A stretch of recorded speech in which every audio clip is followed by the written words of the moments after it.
Bueno, buenos días a todos. Gracias por la invitación a participar en este acto. Gracias a vosotros por venir y gracias a Constantino por citarme al comienzo.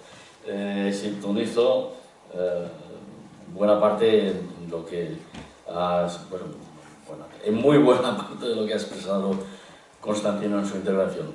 A mí me han pedido que viniera aquí a hablar de la cuestión nacional. Bueno, y es lógico, porque esa es una cuestión que nos está ocupando en este país desde hace ya algún tiempo, y que está quizá preocupando, a ver, me vais a entender, pero mucha gente no me entenderá, desproporcionadamente. Y por eso hablar de Lenin y la cuestión nacional me plantea pequeño desasosiego.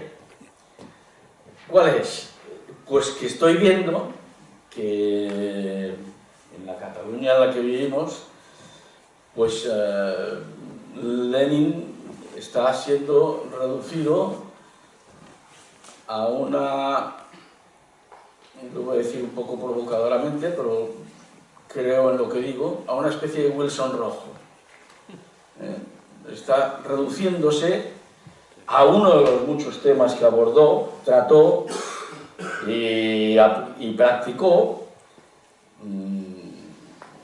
principal como muchos otros, pero que no hay que desconectar del resto, y que hablar de Lenin y cuestión nacional así, desconectado de toda la práctica política general de Lenin, puede llevar a esas fotos fijas que yo decía en el artículo, por eso estaba pensando, y que Constantino pues me recogía. Lenin y la cuestión nacional no es solamente lo que pensó Lenin y que fue pensando a lo largo de los tiempos, y hay que ver por qué pensó y a qué respondía, sino lo que luego hizo Lenin y el Estado que él construyó.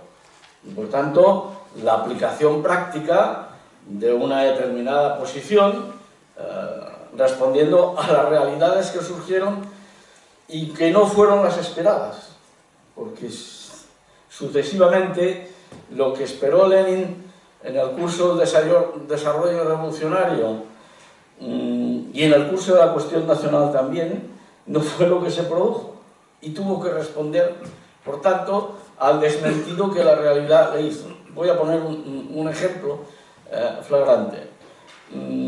Cuando Lenin discute, no sé si es en la conferencia de abril, pero en fin, es igual, se puede encontrar. Cuando Lenin discute en el partido bolchevique su propuesta sobre el reconocimiento de la libre determinación, la autodeterminación, etcétera, etcétera, habla de Finlandia.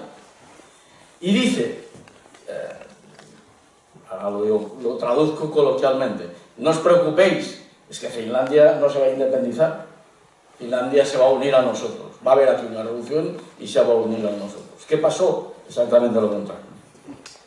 Y por tanto tuvo que responder a partir de los principios y a partir de la realidad. ¿Cuáles eran los principios? Eso sí, los principios son los que elabora básicamente antes de la Revolución de Octubre.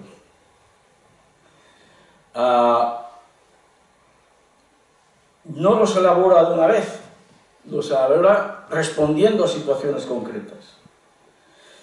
Y no respondiendo a ninguna teoría sobre la nación ni sobre la cuestión nacional. No lo hizo nada.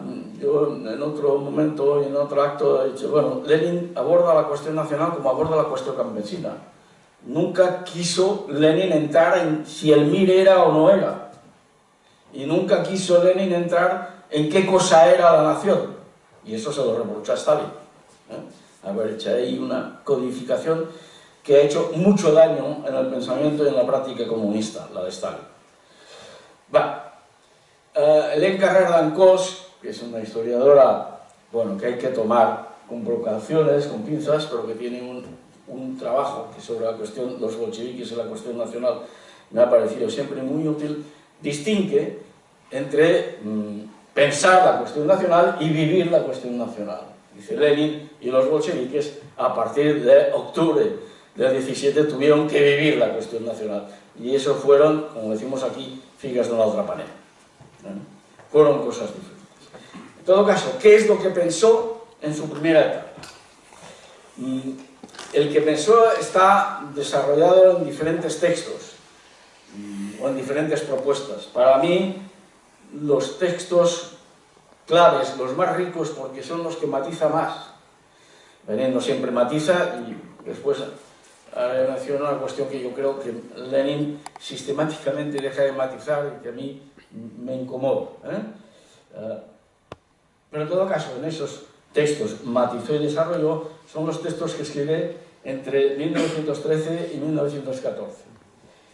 Notas críticas al problema nacional, de octubre del 13, y el derecho de las naciones a la autodeterminación. Antes ya ha tratado el tema y después seguirá tratando el tema. Viene tratando el tema desde 1903. Hay un trato incidental en 1902, cuando se plantea, en fin, uno de los proyectos del programa del Partido Obrero Socialdemócrata Ruso, en que repite simplemente la fórmula que ya había adoptado el Congreso de la Asamblea Internacional del derecho a autodeterminación. Pero cuando empieza a desarrollar su propia posición, a partir de 1903, discutiendo con la cuestión sobre la integración del Bund en el Partido Obrero Socialdemócrata Ruso o las propuestas de la Unión Socialista Armenia, propuestas todas ellas que tienden a crear organizaciones dentro de la organización, organizaciones autónomas dentro del partido. Cuando ya empieza a elaborar su propio pensamiento, Lenin alguna vez se le puede escapar, decir, defiendo el derecho a autodeterminación, pero prácticamente nunca dice eso. Lo que dice, quizá yo me estoy poniendo un poco picajoso en el tema, pero en fin, es mi posición, es: no podemos no reconocer el derecho a autodeterminación. Defendemos el reconocimiento del derecho de autodeterminación. Y ese término reconocimiento es fundamental. Porque inmediatamente Lenin, a partir de muy pronto, y desde luego en esos años del 12, 13, 14, y a partir de entonces siempre, Lenin acompañará siempre el reconocimiento del derecho con otras cosas que una determinada interpretación de Lenin olvida, o esconde o no conoce. Ya cada uno. ¿Qué es lo que añade inmediatamente? Reconocimiento del derecho de determinación, pero el ejercicio del derecho, y cuando se habla de defensa del derecho de autodeterminación se está implícitamente hablando de ejercicio de derecho. El ejercicio del derecho de autodeterminación no es forzado, no es incondicionado, es incondicionado el reconocimiento, no incondicionado el ejercicio. La prioridad sobre la cuestión nacional dependerá de los intereses de la lucha de clases y de el lugar y el momento, las condiciones del lugar y momento de la lucha revolucionaria. ¿Y quién decidirá cuándo se va a pasar del reconocimiento del derecho de autodeterminación a promover el ejercicio del derecho a autodeterminación? Que ya también en esos escritos centrales que yo he dicho, identifique quizá excesivamente, quizá y sin quizá, con el derecho a la separación. ¿Quién decidirá eso? El partido. Y por tanto, en el pensamiento, iba a decir la doctrina, pero es una palabra que siempre me sale y siempre tengo dudas sobre ellas. En el pensamiento de Lenin, sobre la cuestión nacional, no está solo el reconocimiento del derecho, sino que está cómo concibe la clase, cómo concibe la lucha, cómo concibe el partido, la función del partido y la organización del partido. Y ahí, en esos textos centrales, pero ya lo anuncia en los textos anteriores, en respuesta a la cuestión del Bund o a la cuestión armenia, de los socialistas armenios, Lenin insiste una y otra vez en una cuestión. La clase obrera del Estado es una clase única. Hayan las nacionalidades que hayan, sea ese Estado uninacional, moninacional o multinacional. Esa clase única de tener una sola voluntad política y, por tanto, una sola organización a todos los niveles. Un solo partido, un solo sindicato y, en algún momento, cuando habla de movimiento cooperativo, también un movimiento cooperativo. Una sola clase, un solo partido, una organización única, obviamente unitaria, nunca federalizada, ni del partido, ni del resto de organizaciones del movimiento obrero. Y, obviamente, una sola estrategia y una sola táctica de esa clase obrera del Estado. Eso lo está formulando Lenin en los años en que es un revolucionario ruso y, por tanto, siempre están pensando en términos de imperio ruso. Eso no hay que perderlo nunca de vista. Y lo reformulará Lenin a partir de la Guerra Mundial y de la Revolución de Octubre y de lo que para él, y yo siempre he considerado que con acierto, considera que es un cambio de época, la época en que la revolución es una revolución mundial, también considerará la unicidad del proceso revolucionario y, por tanto, irá introduciendo elementos a esa unicidad. El internacionalismo proletario, el internacionalismo operativo, no simplemente la solidaridad internacional, es saber subordinar las dinámicas nacionales a las dinámicas internacionales. Saber cuál es la dinámica internacional de la revolución mundial. Me estoy yendo un poco, vuelvo para atrás. Ahí, cuando entraba, Miguel me decía, yo lo que quiero saber es la vigencia de Lenin. Pues, contradiciéndome un poco, diciendo, no hay que hacer fotos fijas de Lenin, bueno, no hay que hacer fotos fijas de Lenin, pero hay que recordar algunas perlas, sobre todo porque a veces se olvidan. Y en esos escritos del 13 y del 14 hay perlas importantes que las va a repetir y que, por tanto, las cito no porque las diga incidentalmente entonces y fue una foto entonces, sino porque es una película constante. Por ejemplo, el problema de la autodeterminación de las naciones nos interesa, ante todo y sobre todo, la autodeterminación del proletariado en el seno de las naciones. Es un tema que ya ha sacado, ya ha considerado inicialmente en 1903 y que lo va a continuar considerando siempre, y hago un salto en el tiempo.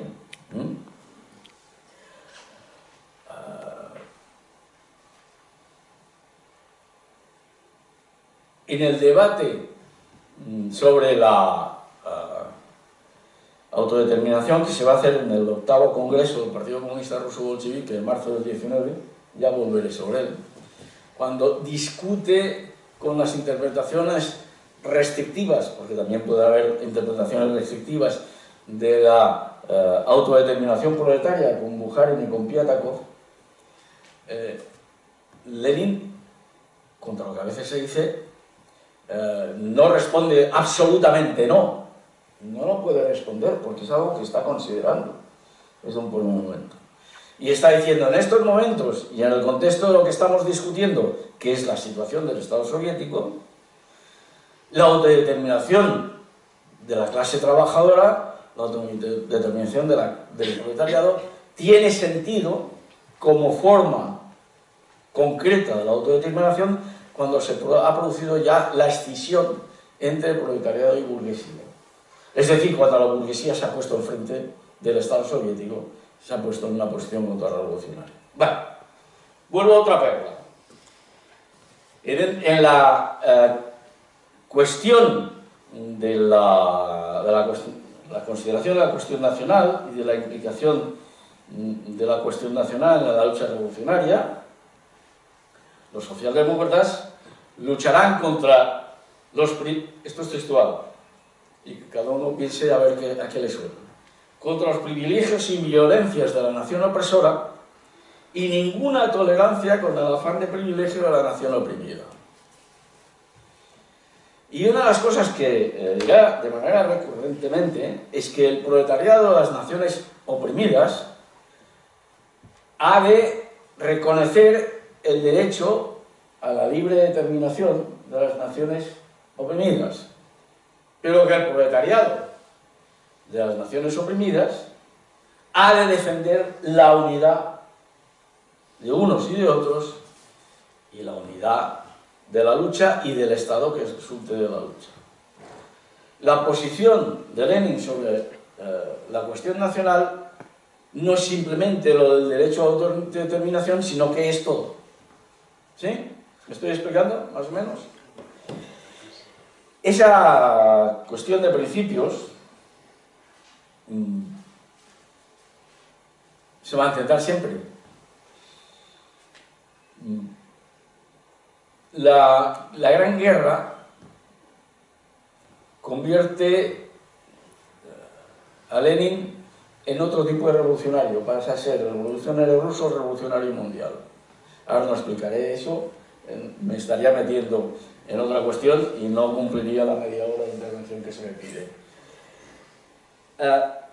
Esa guerra tiene muchas implicaciones, el inicio de la teoría de la Revolución Mundial, el inicio de las propuestas sobre una nave internacional, y respecto a la cuestión nacional, Leare considera nuevas perspectivas. Por un lado, la cuestión de las anexiones territoriales, la manipulación de las reivindicaciones de las nacionalidades por los beligerantes, pero sobre todo la consolidación de la emergencia de los movimientos nacionales anticoloniales. Y Lenin incorpora, como no lo ha hecho antes, a todo su pensamiento y su práctica sobre la cuestión nacional, diciendo, y es tan importante lo que dice como lo que no dice, como decía Constantino, que solo en el caso del mundo, diciendo que en el mundo colonial hace una tipología pues muy simple y seguramente muy criticable. Tomémoslo como una orientación, no como un modelo.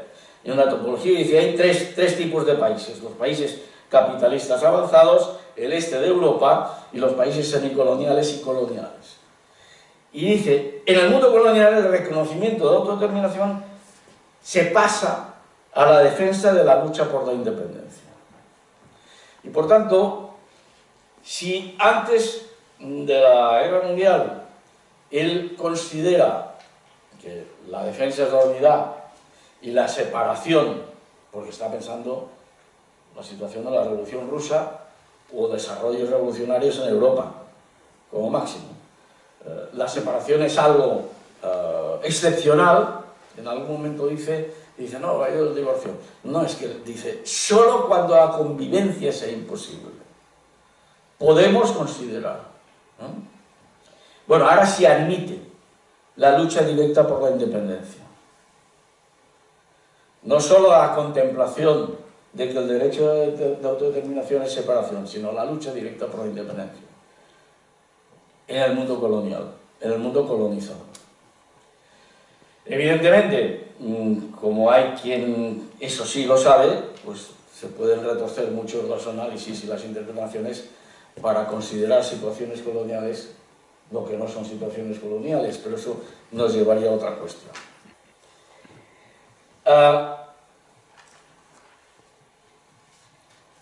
La revolución convierte, a partir de octubre, los bolcheviques y a Lenin en los constructores de un Estado, que tienen que aplicar la doctrina. Ya antes se ha apuntado que Lenin era muy optimista. Lo era sinceramente, en cómo se iban a desarrollar las cosas. Finlandia no se va a separar, Ucrania no se va a separar. Bueno, Bielorrusia ya sabía que no se separaba, en realidad se le fuerza a separarse de alguna manera. La Unión Libre de Pueblos Libres va a funcionar. Eso es una fórmula muy bonita, pero cuando la pasas a la realidad tiene muchos problemas. Va a funcionar, no la estoy negando la fórmula, digo que tiene muchos problemas, que hay que problematizar la fórmula. Va a funcionar automáticamente. La experiencia de Finlandia es un desastre, y la de Ucrania no llega a ser un desastre, porque finalmente Ucrania es para el Estado soviético lo mismo que fue para el Imperio ruso. Y la supervivencia del Imperio y del Estado soviético necesita indispensablemente de Ucrania. Y por tanto, uno se puede resignar a la independencia burguesa, porque al final no es la socialista, de Finlandia, pero no se puede resignar a la independencia de Ucrania. Y a partir de ahí, de la experiencia concreta de lo sucedido en Finlandia y de lo que está sucediendo en Ucrania, no voy a explicar todo el proceso de Ucrania, porque sería... Lo doy por supuesto entre nosotros. Voy a las resoluciones prácticas directamente. Cuando los bolcheviques, dirigidos por Lenin, con Stalin ya como protagonista operativo principal, van a plantearse la arquitectura del Estado que están construyendo. De un Estado que durante mucho tiempo es solo el territorio que pisa el Ejército Rojo. Y por tanto es un territorio que avanza, retrocede, que se mueve y que tiene problemas diferentes. En 1918 y 1919, pues el problema fundamental es Ucrania. Ya se ha perdido Finlandia. Y el tema de los estados bálticos, pero a eso también ya se ha resignado Lenin y los bolcheviques haciendo el vicio virtud. Su independencia nos va a servir además de ahí a puente con la economía mundial, con la cual no nos podemos desconectar si queremos consolidar el Estado. El octavo congreso del partido bolchevique adoptará dos decisiones importantes. Una, consagrar, no es la otra palabra, aunque eso de consagrado tiene otras reminiscencias, consagrar la fórmula de la federación como fórmula de transición entre el Estado que se supera, el imperio, el Estado burgués, en el caso ruso, el imperio zarista, y el Estado socialista. Está claro que ya en 1919 se está considerando que el Estado soviético que se construye es un estado de transición. No es ya, y ahí hay muchas cuestiones que ya están apuntadas, ya no es todavía el Estado socialista, eso depende del proceso de la Revolución Mundial, etc. Bueno, la federación. Y en esa adopción del modelo federal, que Lenin ya ha considerado muy pronto, algo que se desconoce, es que ya en 1903, Lenin, respondiendo a los armenios, negando cualquier federalización del partido del movimiento obrero y afirmando que además el Estado socialista lo concibe como un Estado único basado en el centralismo democrático, ahora no hablemos sobre que entienda Lenin por centralismo democrático, acepta que la unidad federativa, aunque sea más débil, puede ser en casos excepcionales, aislados, un proceso de transición. Eso ya lo considera en 1903. No lo vuelve a considerar porque no está en las preocupaciones y en las cuestiones a las que responde sus posiciones sobre la cuestión nacional. Lo recuperará, sí, a partir del 17 y 18. y por tanto recupera la federación, el federalismo como forma transitoria.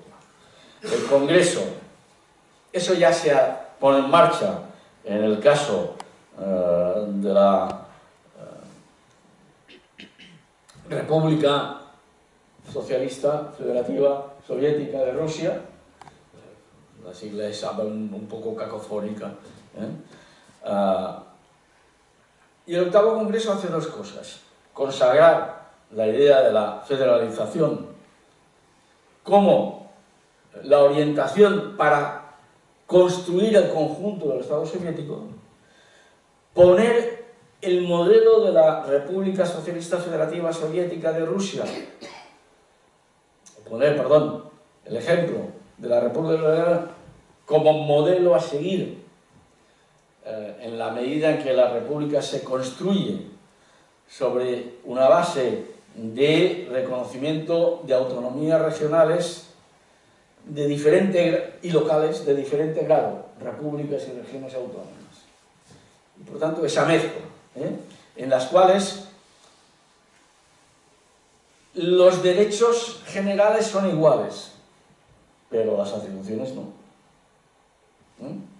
Eso es uno de los acuerdos del octavo Congreso.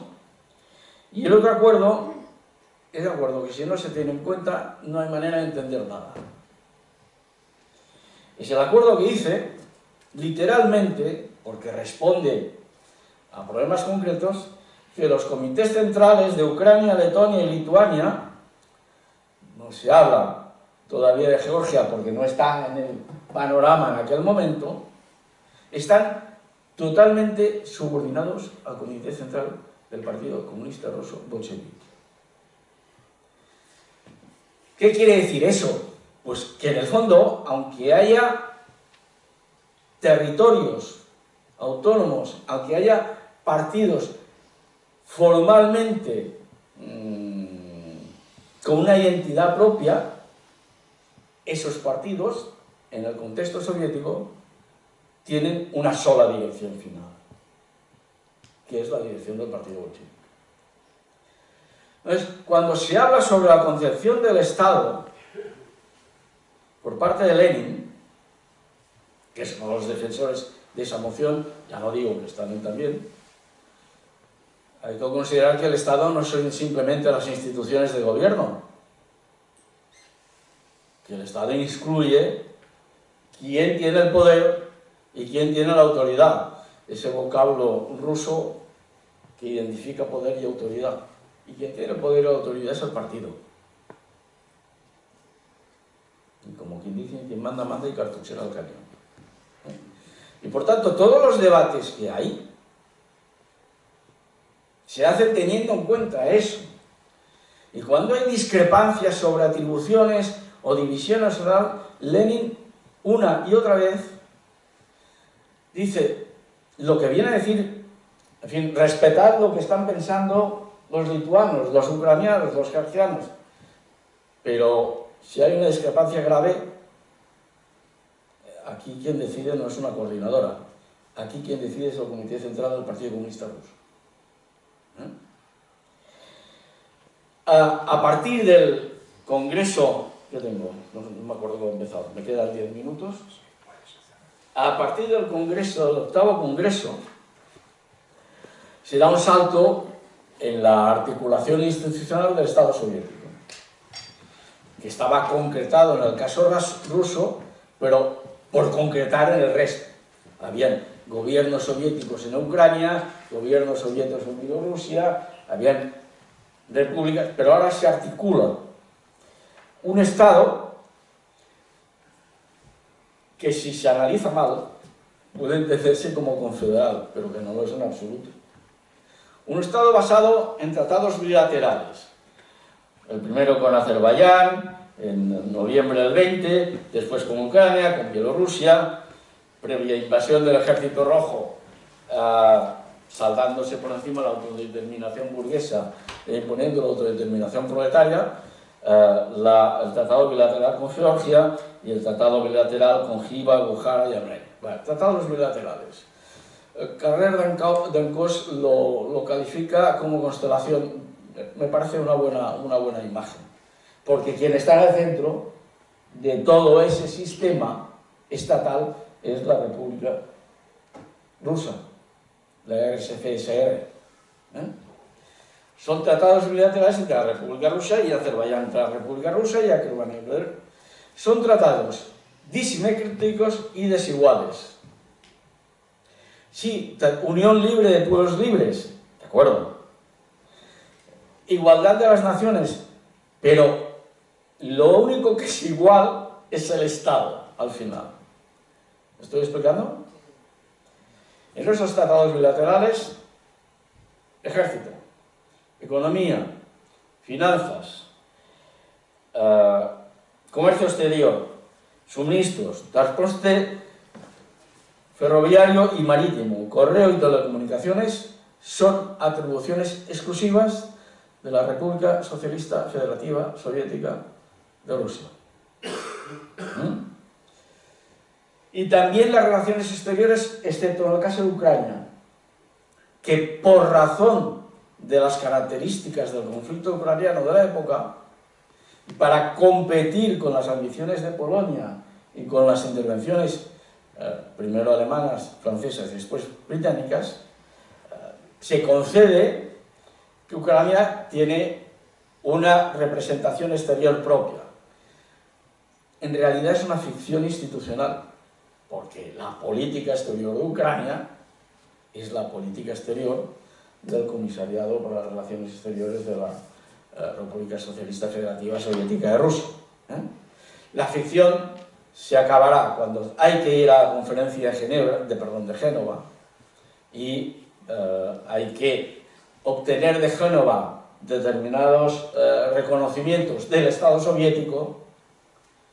Se acordará, es decir, el Comité Central del Partido Comunista Ruso acordará que habrá una sola representación y que por tanto todas las repúblicas, incluida la ucraniana, delegan en el Comisariado de Relaciones Exteriores de la República Socialista Federativa Soviética de Rusia la representación exterior. Y aquí se acabó el tema de la representación exterior. Esa era la constelación. Ha acabado la guerra. Para 1921 ha acabado la guerra civil y ha acabado los procesos de intervención, y el hecho de la conferencia de Génova representa, aunque no saque de la conferencia de Génova todos los beneficios que esperaban tener, un reconocimiento de facto del Estado soviético por parte de las potencias occidentales, ni que sea temporal. El peligro de guerra de agresión siempre estará ahí, como una espada de Damocles, pero de momento es un peligro conjurado, no es inminente. Y por tanto, Stalin propone pasar de esa constelación un tanto nebulosa y que está produciendo equívocos, los está produciendo sobre todo en Ucrania y en Georgia, por determinadas tendencias de autonomía de las direcciones del Partido Comunista en Ucrania y del Partido Comunista en Georgia, propone pasar a una arquitectura constitucional fija, que subraye definitivamente que esto es un Estado único. Lo propone a Lenin en enero de 1922 y le dice, bueno, dejemos pasar la conferencia de Génova, después de la conferencia de Génova, iniciemos ese proceso. ¿Y qué es lo que hace Lenin? Dice que no. Dice que no, quedémonos como estamos con esa especie de constelación vaga. No, adelante. Se constituye una comisión y se tirará adelante. El problema es que todo ese proceso de construcción de lo que finalmente será la URSS va a ser paralelo a la enfermedad de Lenin. En mayo de 1922 tiene el primer derrame cerebral. Y la condición de Lenin, tenía por aquí, no va nunca a mejorar definitivamente, va a ir empeorando, en fin, por etapas, y ya de una manera definitiva a partir de noviembre y diciembre de 1922, con los ataques que tiene a mediados de diciembre. Las fechas son importantes, 16-17 de diciembre y 22-23, que le dejan la parálisis permanente de las extremidades derechas, de la mano derecha. Ya no podrá escribir nunca más ni a máquina, y que además le dejan sin habla. Ya no podrá, sin habla, no podrá escribir y tiene que pasar forzosamente al dictado telegráfico. Después volveré sobre el tema. Bueno, por tanto, la idea, la propuesta de la Unión Libre de Pueblos Libres se concreta en la constitución de un Estado único, que tiene en su arquitectura institucional de legislación y gestión de la legislación una forma federal, pero que tiene en su dinámica de poder real un principio unitario. Solo hay un partido, solo hay una dirección, aunque puedan haber partidos regionalizados. ¿Me estoy explicando?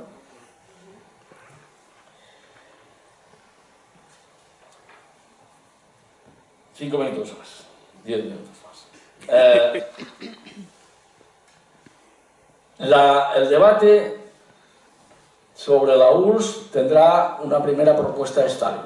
Es conocido que Stalin hará la propuesta que le parece más eficiente. Incorporemos al resto de repúblicas que han pactado tratados bilaterales, a la República Socialista Federativa de Rusia, en calidad de repúblicas autónomas. No regiones autónomas, evidentemente, sino repúblicas autónomas. Bueno, ya sabemos que leí en el Avensu hace tiempo un artículo que decía ¿cuándo Stalin empezó a ser stalinista? ¿No? Bueno, pues, no entonces todavía. Stalin en esa época está desarrollando los principios de pensamiento y de propuesta política que ha elaborado Lenin. Evidentemente que puede tener discusiones sobre los procedimientos y los ritmos, pero está desarrollando las posiciones de Lenin. Y por tanto las operativas de Stalin responden al pensamiento de Lenin. Eso va a un lado y otro.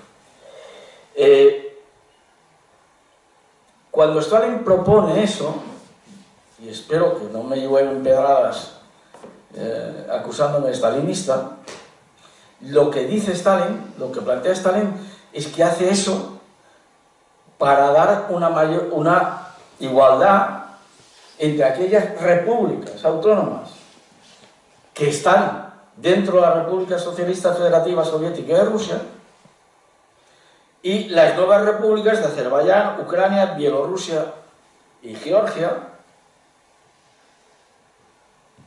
y Armenia, que se van a incorporar. Yo creo que eso vale la pena pensar un par de veces, para deshacer tópicos e introducir matices. Lenin no aceptará esa propuesta porque considera, con razón en la práctica, mi opinión, ya se ha planteado el talento táctico de Lenin y su capacidad para dar respuestas que hagan avanzar, que no generen nuevos problemas. Dice, bueno,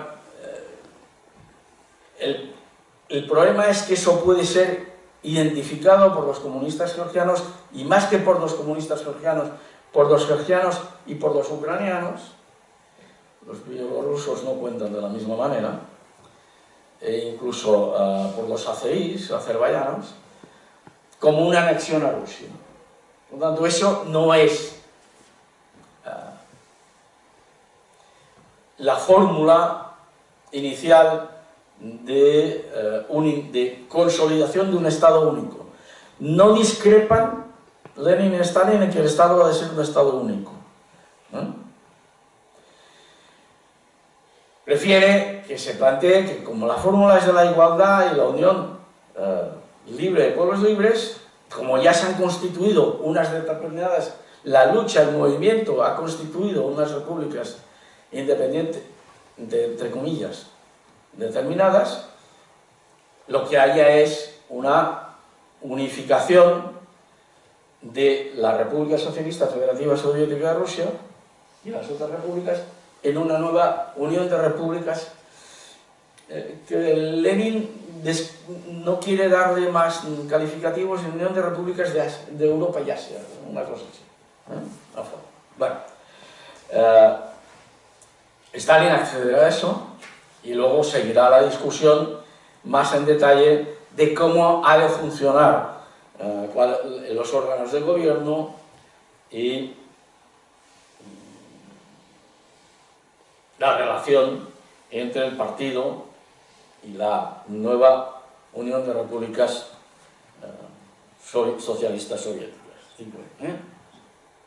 Sí, 5 minutos ya acabo. Introducción de la bomba Sájarov.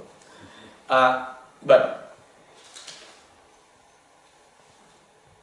la discusión de la letra pequeña de los procedimientos, no de la letra grande, del carácter de la Unión de Repúblicas como un Estado único, federal, que no altera la disimetría y la desigualdad de atribuciones. Cuidado, eso no se altera.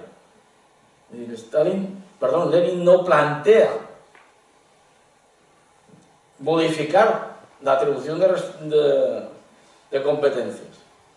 Incluso en algunos momentos Lenin plantea una mayor centralización que Stalin en la atribución de competencias. En fin, eso es un detalle.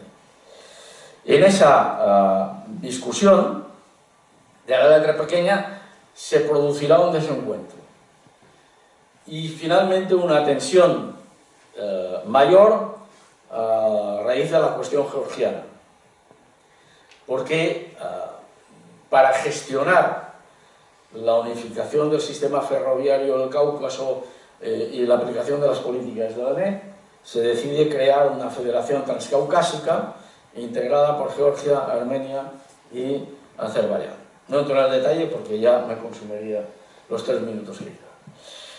De ahí hay un cruce de intervenciones, discusiones y textos que involucran o incluyen en las obras completas de Lenin, ahora voy a decirles también, toda una serie de documentos que han sido, a partir de 1956, agrupados bajo el epígrafe del testamento de Lenin,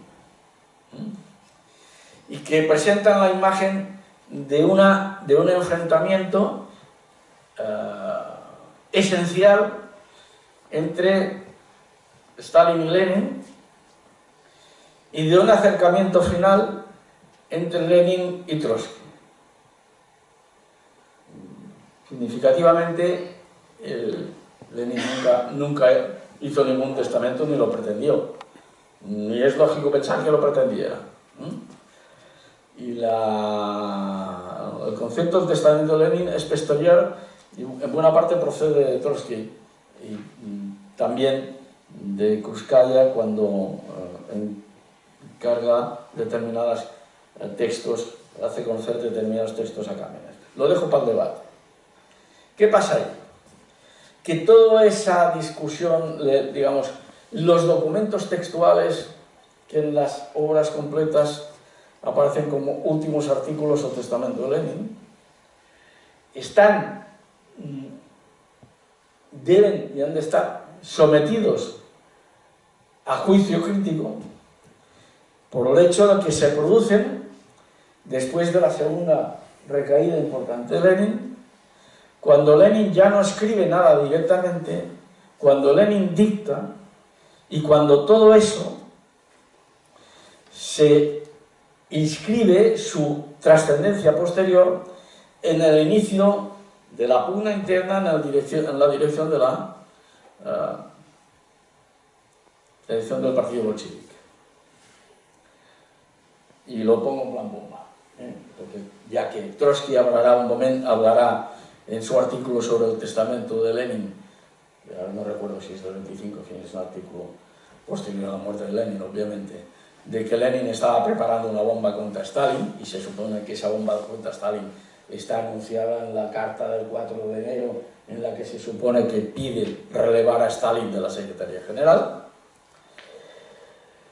Ahora he perdido el hilo de lo que quería decir, preocupado por el tiempo. Esos textos supuestamente dictados, ya no escritos, dictados, leídos por Lenin, no se sabe, porque esos textos dictados no fueron conocidos hasta después. Fueron producidos después de ese ataque en el que ya no podía escribir y que su capacidad mental y emocional queda muy deteriorada. Y no perdamos de vista la capacidad emocional también, porque la capacidad emocional afecta a la claridad del pensamiento. En 2003, y esa era la pequeña bomba para el debate, un historiador soviético, Valentín Sájarov, publicó una obra poniendo en cuestión la autenticidad de la mayor parte de esos últimos artículos de Lenin. Reconoce como auténticos aquellos artículos que Lenin, si no pudo escribir directamente, dictó, pero leyó publicados, los textos sobre las cooperativas, o mejor, poco, pero mejor. Pero, dice Sájarov, hay que hacer un análisis textual y hay que someter a criba todos los otros documentos, porque son documentos que aparecen después, y aparecen en el contexto de luchas políticas, y reaparecen después en el 56, y reaparecen después con Gorbachev.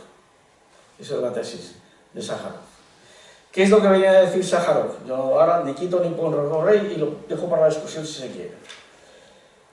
Que lo que es el proceso de registro de esos textos dictados tiene constantes deficiencias y contradicciones. Y que buena parte del contenido de esos textos son incomprensibles a la luz del pensamiento de Lenin y del comportamiento de Lenin. Y solo un detalle. Con eso acabo. Ahora sí acabo. ¿Cómo puede, dice Sájarov, decir que el gran problema, decir Lenin, como dice en la carta, las características del 4 de enero, que el gran problema de la división del partido es el enfrentamiento entre Stalin y Trotsky? ¿Cómo puede Lenin reducir un problema político grave, importante, que tiene muchos contornos al enfrentamiento entre Stalin y Trotsky? Porque además, ¿cuál es el contenido del enfrentamiento entre Stalin y Trotsky en 1922 y comienzos del 23? Porque ese enfrentamiento no es el contexto de ese enfrentamiento, los aspectos de ese enfrentamiento, no es el que se desarrollará luego. Los enfrentamientos entre Stalin y Trotsky son paralelos a los enfrentamientos entre Lenin y Trotsky.